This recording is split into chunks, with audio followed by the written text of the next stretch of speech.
There's something about riding a train late at night that's different from the daytime experience. The air feels heavier, the hum of the tracks echoes louder, and the silence of an empty car carries an unsettling stillness. This is a story about my last ride on a late-night train, a ride I may never escape from. I tell myself, as I go on my travel ride by railroad, and never before experienced this, healthy and long living.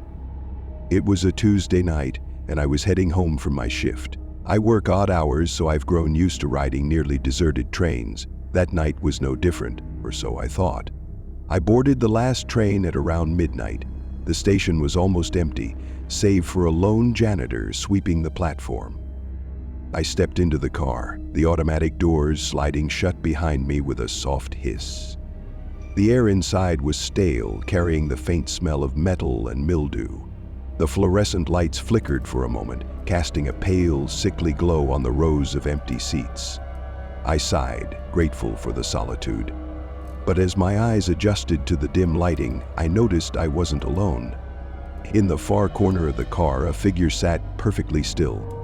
I couldn't make out much detail at first.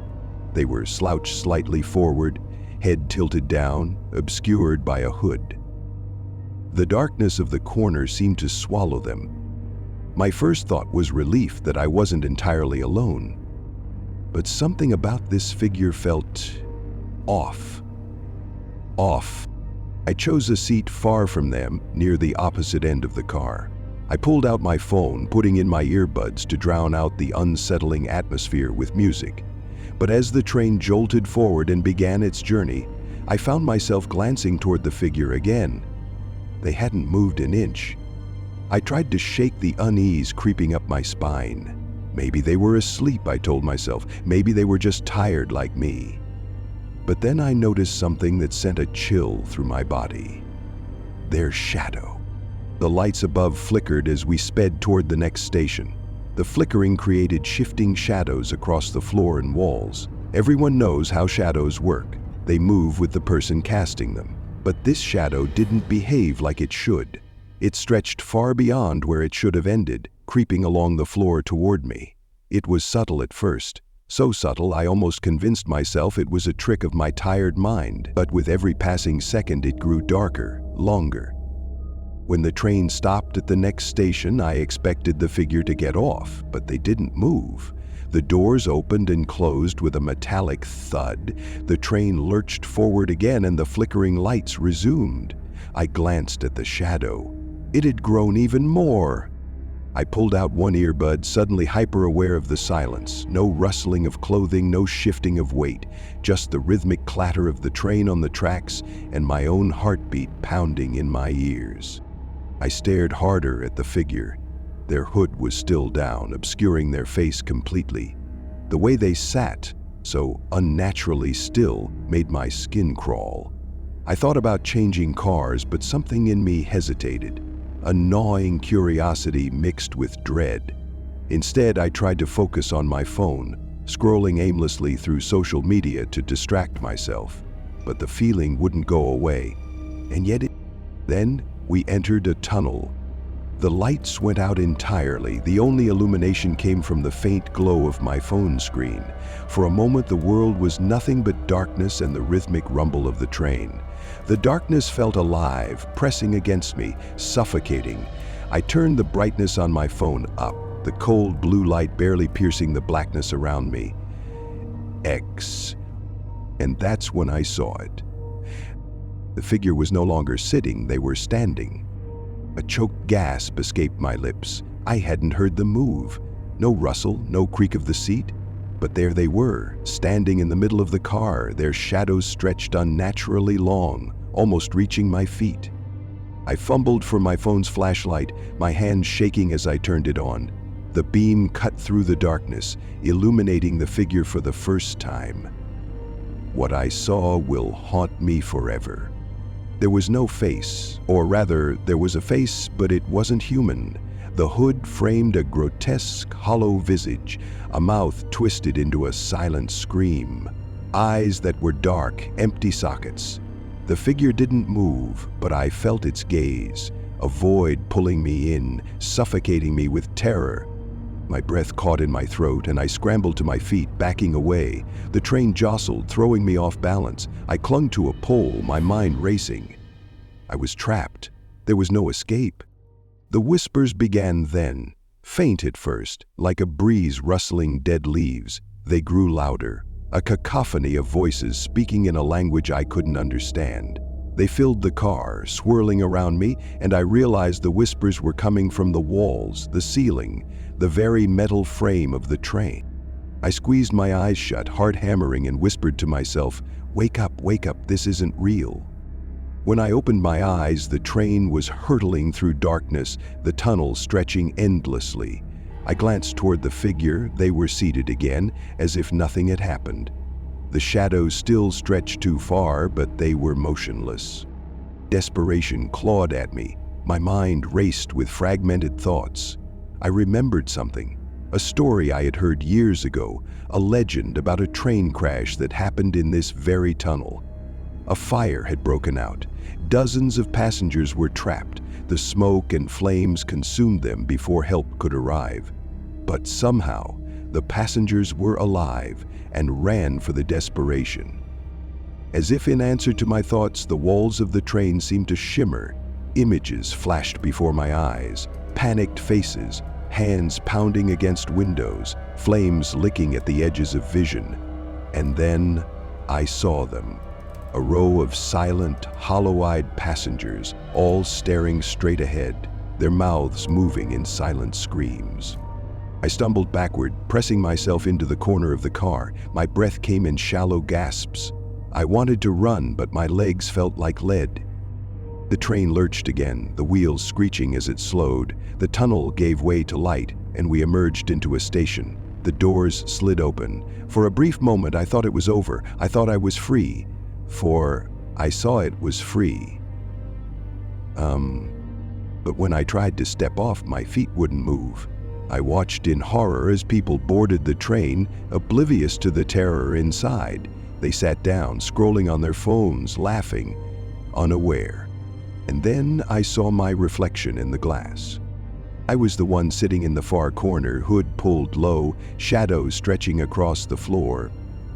The doors slid shut. The train moved forward, and the cycle began again.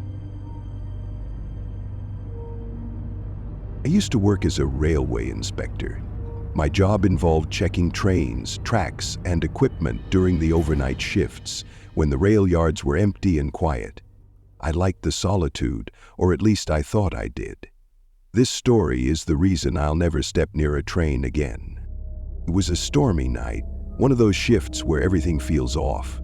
The rain was coming down in sheets, drumming on the metal roofs of the cars, and the wind howled through the cracks between them.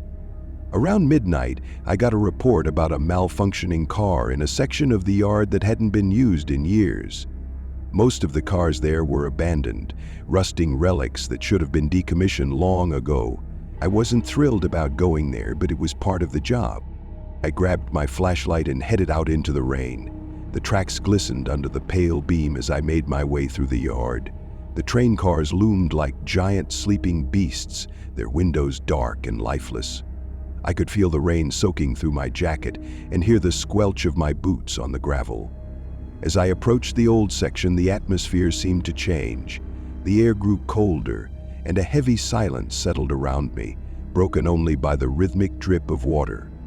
I climbed into the car that was supposedly malfunctioning. The door groaned as I forced it open, and the stale metallic scent of old machinery hit me like a wave.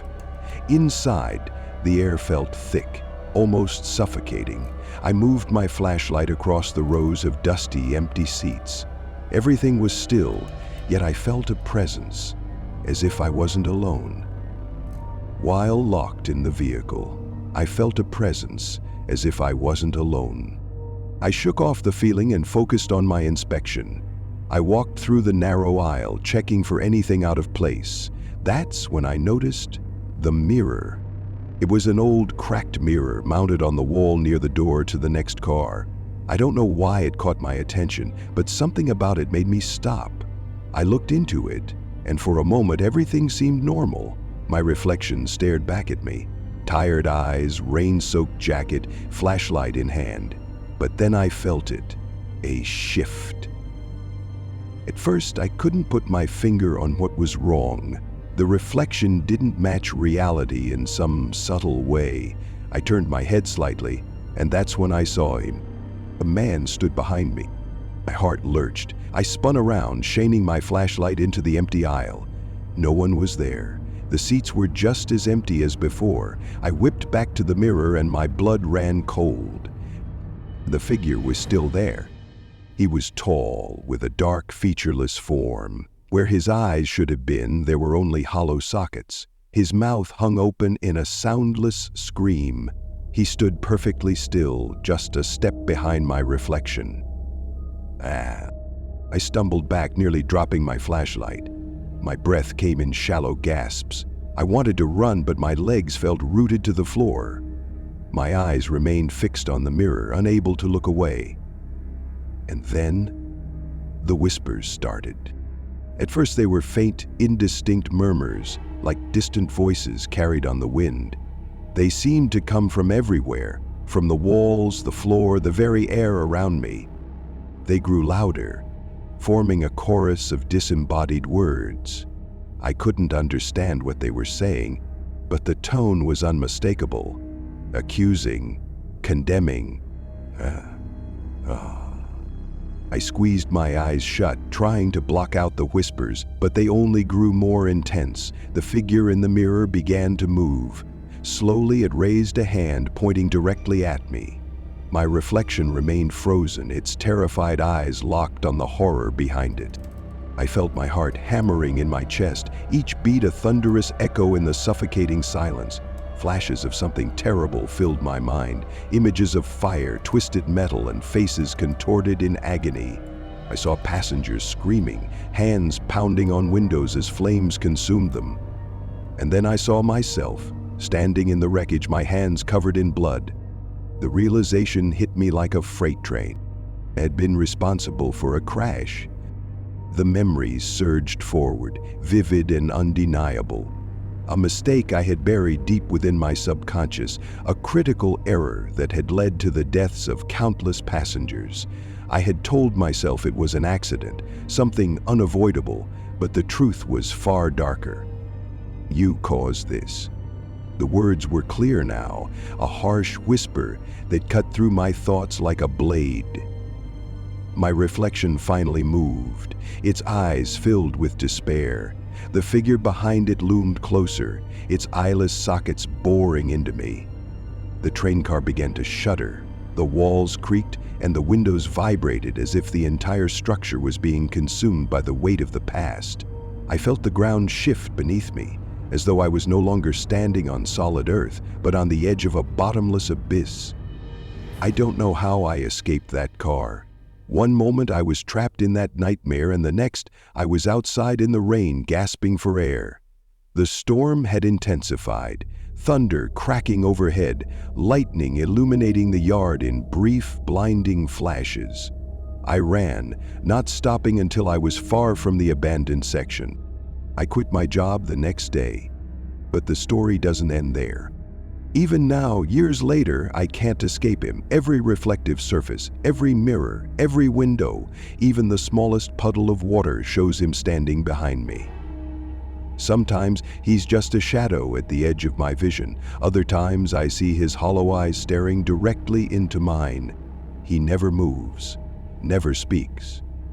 But his presence is constant, a reminder of the lives lost because of me.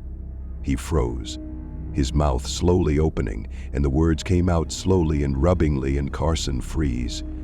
His mouth scrapes clay, his lines strangely crumbled by eternity. I've tried to ignore him, but he's always there, watching, waiting. So, if you ever find yourself alone at night, staring into a mirror, be careful. Some reflections show more than just yourself. I was recently reminded of a story that a friend of mine experienced, something so strange and unsettling that it still sends chills down my spine. It's about a train ride, one that took a very dark turn. His account still haunts me whenever I hear the sound of a distant train whistle.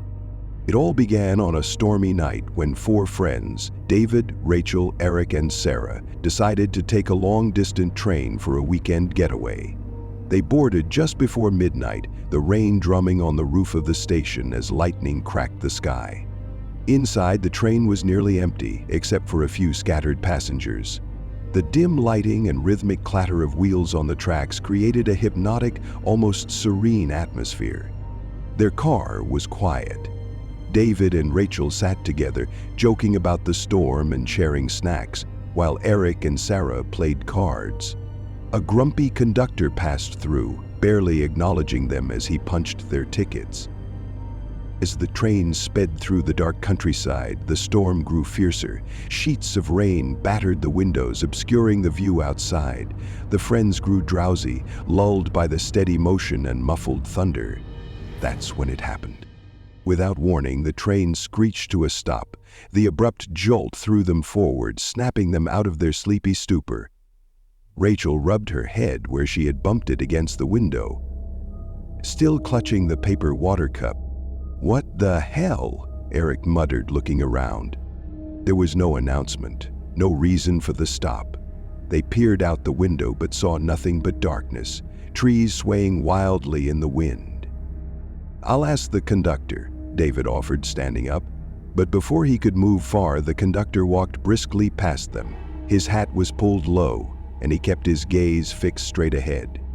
"Hey," David called, "why did we stop?" The conductor didn't respond. He stepped through the door at the end of the car and disappeared into the storm. Confusion and unease settled over them.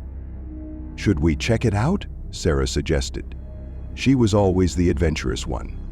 Reluctantly, they agreed. Grabbing their jackets, they stepped off the train and onto the platform. The rain soaked them immediately as they stood in what seemed like an abandoned station. A crumbling sign, barely legible in the dim light, read, "Never heard of this place?" Eric murmured, shivering. They moved cautiously, the storm's fury making it hard to see. The platform was cracked, weeds growing through the concrete. There were no signs of life. Rusted benches sat under broken lamps. Water dripped from the overhang, echoing in the stillness. Then they found something that made their stomachs turn. A glass display case stood near the entrance. Inside were yellowed newspapers and faded photographs. The headlines spoke of disappearances. The photos showed men, women, and children, passengers who had vanished without a trace. "That's not funny," Rachel whispered, her voice trembling. Eric pointed to a missing persons poster dated 40 years earlier. The resemblance to one of the passengers they had seen earlier on the train was uncanny. Panic began to creep in. They decided to head back. As they turned, the storm seemed to intensify. Wind howled through the platform, and for a moment the rain seemed to hang in midair. Then, faintly at first, they heard it, the sound of a train approaching. A beam of light pierced the darkness as the train rolled back into the station. Relief washed over them, and they hurried to board. But something was different. The seats looked older, worn and torn in places where they had been pristine before. The air smelled musty, like a room that had been sealed shut for decades. The lights flickered, casting long shadows that seemed to shift on their own. They settled into their seats, trying to shake off the unease. David glanced around nervously. "It's just the storm messing with us," he said, more to himself than anyone else. That's when they saw them. Figures sat in the far corners of the car. Their faces were blurred, indistinct, as though seen through a fogged-up window. They didn't move, didn't speak, just sat silently, their heads slightly turned as if watching. Rachel gasped, clutching David's arm. Eric reached for his phone, but the screen displayed nothing but static. His watch flickered, the time jumping backward and forward with each second. "This isn't real," Sarah whispered. "It can't be real." They decided to find the conductor, but as they moved through the cars, they found only empty corridors. Each door they passed through seemed to lead back to where they had started. The windows revealed no landscape, only an endless, swirling darkness. Finally, in one car they discovered a crumpled manifest on a seat. The names on it sent a chill down their spines. Their hearts raced. "This has to be a joke," Eric stammered. But his voice lacked conviction. He spoke the truth. "We hadn't..." Sarah picked up the paper, her hands shaking. "The date," she whispered. "Look at the date." It was 40 years earlier. Realization dawned. A heavy, suffocating truth. Black Hollow Station wasn't just abandoned. It was a place where time stopped, where passengers lost between destinations became trapped forever. The train began to move again. The rhythmic clatter returned, but it sounded wrong, like bones grinding together. The blurred figures remained seated, their hollow eyes reflecting something far more sinister. When the train finally slowed, the storm had vanished. The sun shone weakly through the clouds as the friends stepped onto the platform of a bustling station. People moved around them, oblivious. They tried to speak, but no one reacted. No greetings, no glances, just a sea of strangers passing through them as if they weren't there. On a nearby bench, a newspaper headline caught Rachel's eye. It read, "They turned back toward the train just as it pulled away." In its windows, shadows stared back at them, unmoving, silent figures riding into eternity.